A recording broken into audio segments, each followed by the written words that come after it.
Alright, welcome guys to the RoKo Bros for another episode. Today, we're actually going to be covering the new episode, or episode 1 of God of High School. I actually checked out or read the manga up to chapter 60, but it's been a while since I started or continued to read it. I think I'm just going to go ahead and watch the anime after episode 1 and just drop the manga, because what the anime is doing right now with this manga is fucking spectacular. I actually even got Ed on it. We actually sat down and just watched the episode. Had to take some notes because you know how the names can kind of get difficult, or they can build up, or at least I know after reading the manga that the names can kind of get difficult. But before all of that, you know, we always gonna try to have something to drink. Today we just sipping on some beer, no shots today. Just kind of trying to take it easy or whatnot. But yeah, that's it. Yeah. I know it's hot out here. We're recording outside. It's kind of humid. We thought it'd be kind of breezy, but yeah, that Georgia heat is nothing to be played with. Hell no. So, what'd you think of the what actually? Corona. So,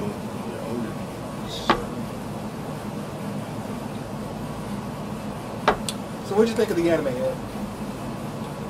I thought it was good. I thought it was a great first episode. Mm-hmm. Really kind of introducing the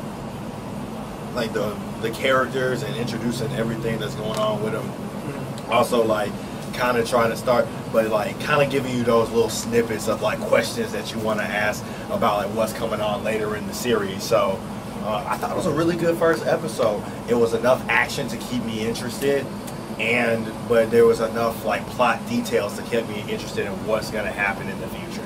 Right, like the beginning of the episode, or how everything was started or was formed, it was very fast paced. Like, you know us. If you got to have our attention by episode 1 or episode 3 at least. But this episode, they get right into it. Now, being that I read the manga, I know that some of the events are out of order. There's more so of a build up and some things that happened before what happened in today's episode. But I like the pacing, or where they put things at in the anime, or where they started things at in the anime, because it gets your attention. It grabs your attention. One of the first things that grabbed my attention was animation. Yeah. For me, animation is almost everything. And I mean, yeah. Even in the trailers, you could see that the fighting, just great. You know, we've been on King and Ashura and Baki lately. We've been watching that. You know, they've used like the 3D cell shading format, but this is just pure raw martial art, hand-to-hand, good quality fucking animation that I've been looking for. You know, I've been really been on like hand-to-hand fighting combat anime and manga lately, because it just looks good. It always looks good. Hand-to-hand always looks like, especially like, you know, Naruto. But we're here to talk about God of High School. So, you know, like I said, the animation off top is already amazing. Then the intro. Usually you have to wait a minute before you get the intro, but it kind of goes right into the intro, like a minute or two after the episode. Intro is fucking dope. So in the episode, main thing I remember is the bike scene. Yeah, with, that bike chase scene. Because it took up like majority, maybe like the first half of the episode. Yeah. Like, because it was, what's his name? Wrote it down. Jin Mori. Yeah, Jin Mori. As soon as he gets out of bed, he's on the bike. He's gone. And I like how they did it again, because like in those initial minutes, like you get the first scene with his grandpa, and then you start with the bike chase scene. His alarm clock is off, like it's broken, and he's up late and he's like running out the door. So you already got to get a snippet of like his. That's a typical life of a real high schooler. Yeah, and it's just like, yo, yeah, like we all had that time. You wake up late, and you have to try to get out there, catch that bus, get the fuck out of here. Yeah. So he gets out there and gets on that bike, and then we got this beautiful bike chase scene through what I believe is supposed to be downtown Seoul, South Korea. So it's like that shit was real dope. It's like, you know, you see a purse snatcher, and then it's funny because they got some comedy in there, and I think it's hard to do comedy in animation, but how they did it, just to fast forward in the scene with the old lady, and he came up with like a whole story of how like her son had a tumor and like she had to pay for it, and the money that was needed for it was inside her purse, so he's got to go and get it back, to almost to the point where, you know, he's chasing him on this bike, and mind you, this guy's on a motorcycle that he's chasing, this purse snatcher, and this nigga is on a bike, running him down to let you know like the extremities this anime might go to, as far as, so he's just that's canon, he's on a bike and he's just gonna chase down a motorcycle, let alone the who was it, Han who actually effectively ran down the motorcycle. Yeah, he just happened to be at the right place at the right time, and like I like his character. I always like calm, cool, collected characters in anime. He just was like, oh, let me just roll over here, and then next thing you see, got that man. But even in this first episode, they automatically already have introduced like 3 of the main characters, which sometimes takes a long time to build up to, or a couple episodes, but they kind of introduce who they are.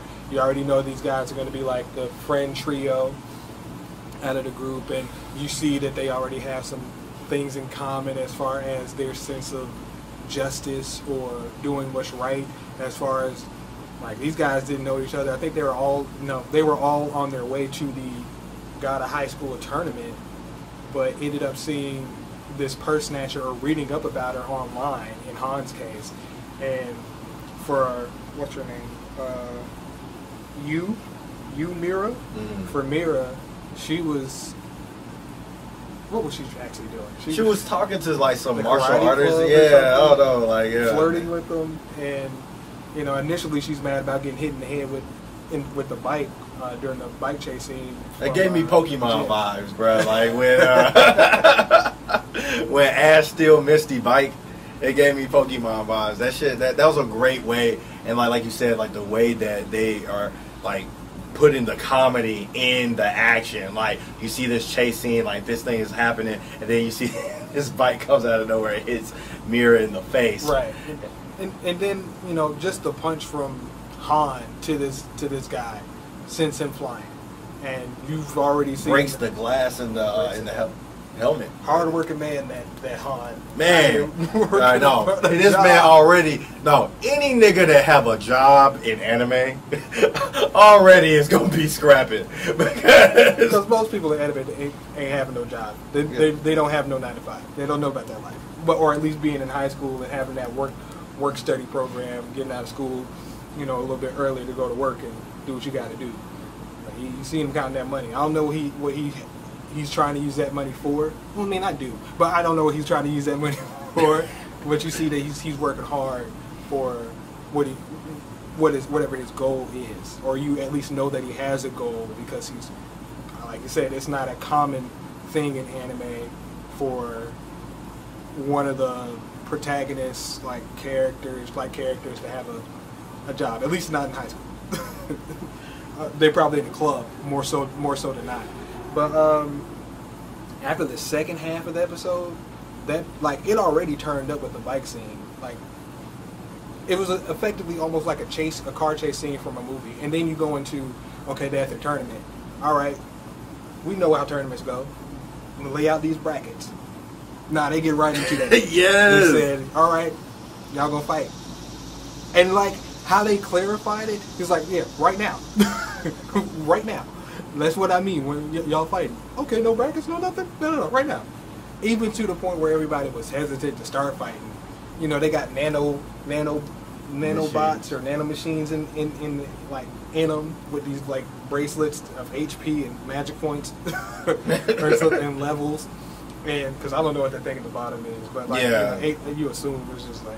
And everybody's at a 0 right now too, so like that's probably gonna increase. Or we're gonna find out like what that's gonna be about. So as far as the bottom points. But the other ones like HP and stuff, people are, like any game, you gonna look at somebody who's beneath your level and try and run up on them. And so that's effectively what happens during this whole just scrap. Now, there was a girl in there.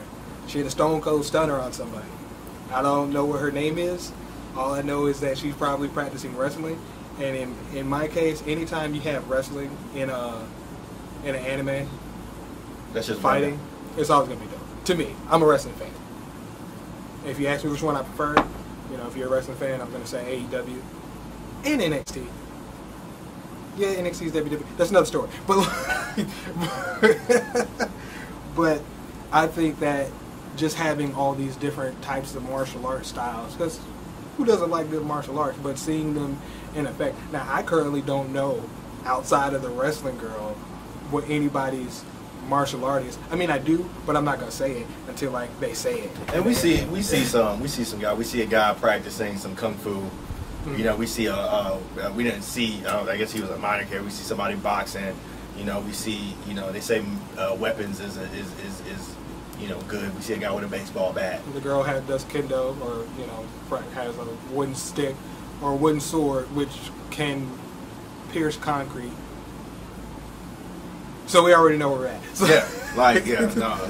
we already know we're gonna see some like power scale and shit, and like even that don't even start when even from the beginning of the episode we see the I guess I don't know if this is the practitioner of the tournament or like you mean with the palm? Yeah, with the palm. I'm like this nigga just came with the fucking hand. Like he's called God of High School. And he came with the hand of God and just smashed an island. If you've watched what is it, Kung Fu Hustle? I haven't seen it. You never seen Kung Fu? Wait. I think maybe. Yeah, I think I might have. No, the comedy martial art movie? Yeah. With Chow Yun Fat or something like that. I'm not sure about his name. I just know at the end he starts doing like Buddhist palms. Yeah. And starts doing something similar to what we saw at the beginning. So when you start seeing like Buddhist palms or palms and flattening earth, just know that guy is probably at the top of the mountaintop. Yeah, no, that guy's not one to be fucked with. And it was funny, like whoever thought that they was gonna do like, oh, you're gonna know who really runs this shit, Park Muji. Next thing you know, island's flattened. I guess I don't know who really runs this shit. Actually, I guess I was mistaken on who really run this shit. And man, that just goes in to show the subtle things that this anime is putting in to like kind of keep you guessing about like what's gonna happen next, keeping you intrigued about like what's gonna happen next. Because there's levels to this shit. There's like guy to high school, practicing martial arts. But this guy with this palm thing, I don't know what kind of martial arts that is, but that is on some kind of broken level, because that was like a small island that he did that to. Yeah. So if that's the peak of the mountain, it's like what kind of abilities are these guys really packing? What is this really about? Because from my experience reading manhwa or manga, anything that's god of or blank of God, they're probably doing some. Just know the Miriam's broken. I read Red Storm, Peerless Dad. Miriam's broken. Whatever they're doing with martial arts is just broken. It's on a whole different level or a different spectrum. Like the main character's got sparkly stars in his eyes, and I feel like does no one notice this? Is this not canon? Is like he's the only person with this thing. So I'm like, is his eyes this way just because of design, or is there some like shit that's behind this? Is there something behind this? Because it really fucking stands out, like out of everything else that's standing up. But like his eyes, they really stand. I'm like, like Black Star, where his eyes turn into a star or something like that. Like, does it do anything? Is it something about his bloodline? Like, is it? Oh, he's part of this ancient tribe or ancient clan that, they have these eyes that help them, perceive this like this or master this on a genius level. Or is it just, I just want to make his eyes sparkly. But I feel like as a writer or an author, there's more to it than that. I mean, I might be wrong, but even still, that gives me the mystery behind it. Exactly. The build up to say maybe there is some maybe there is something to this, or maybe there is something behind that, but you never know. But I mean, the rest of the episode goes, and this guy comes in what seems to be a prison attire, and he's got his arms wrapped up, and he just goes in there and just starts handing people their ass with his feet. Like, the introduction scene, we see this man stomping a man out while just casually talking about, all right, who am I gonna fight? While he's just stomping the nigga out, I guess. Stomping him out, and then like he's grabbing his sword with his toes. I mean, a wooden sword, but still, you see what that wooden sword is capable of and the damage it can inflict. But he's grabbing it with his toes, talking shit, and then Jin comes in and just pulls his pants down, only for this nigga to turn around. I mean, and it was hilarious, because like you pull his pants down, this guy's got on boxers, which is cool, but they're boxers with like animals on them, you know, and they're pink.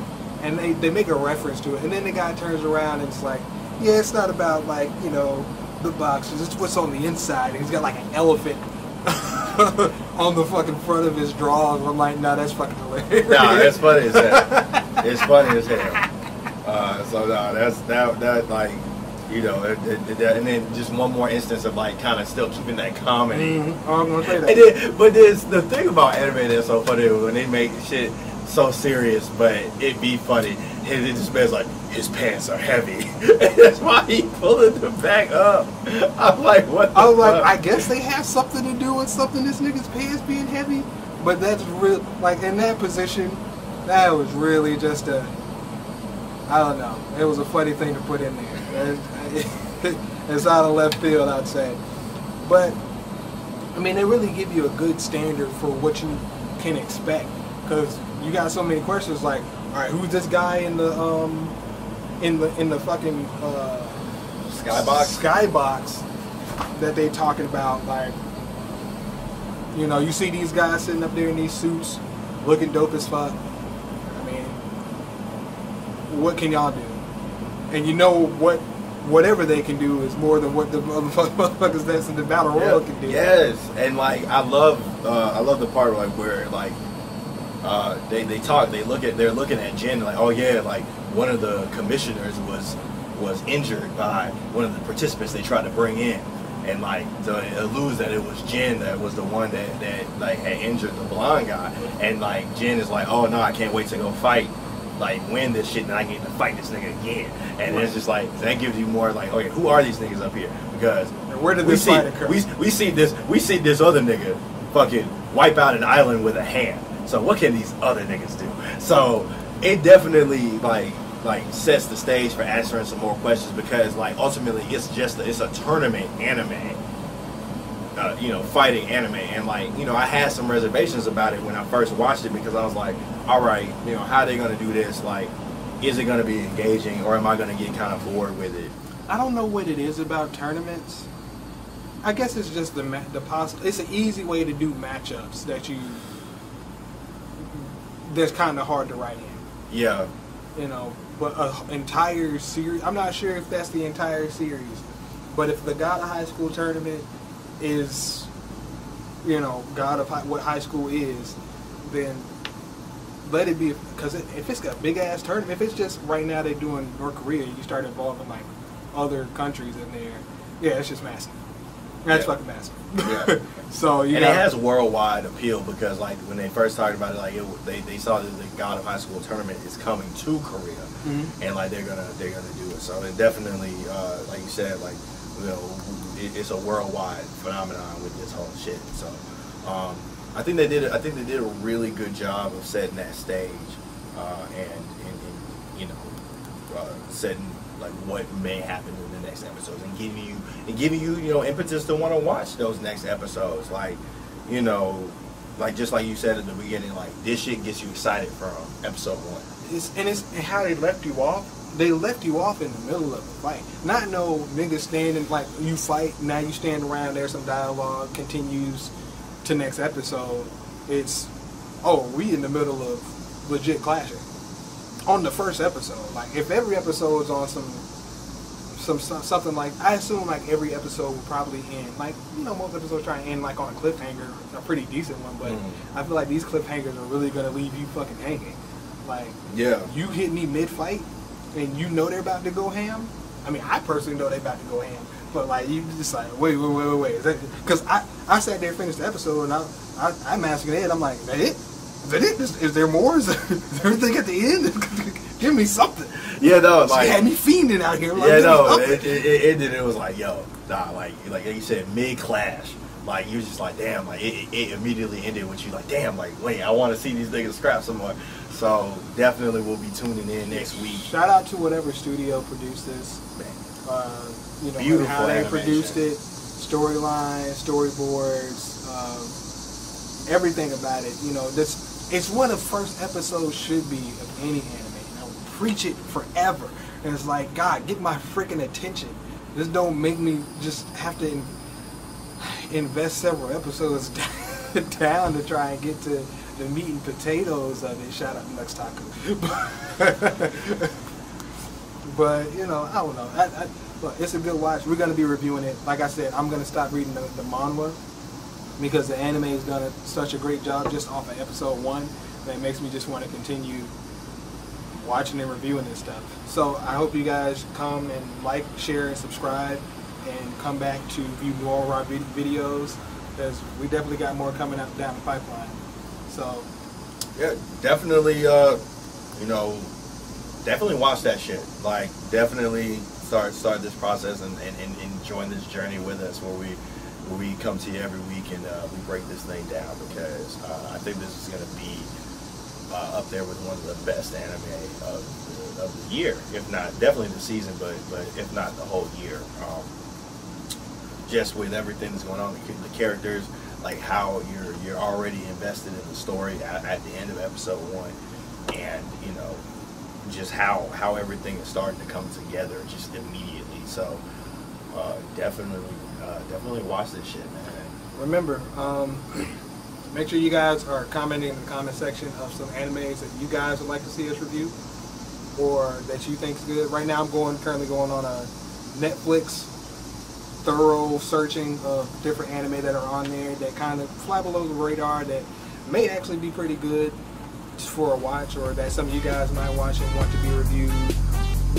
So just let us know. And that's that, guys. We're gonna go ahead and sign off. Yeah. We'll catch you on the next one, man. This is the RoKo Bros, and we'll see you next time. See you next time, guys.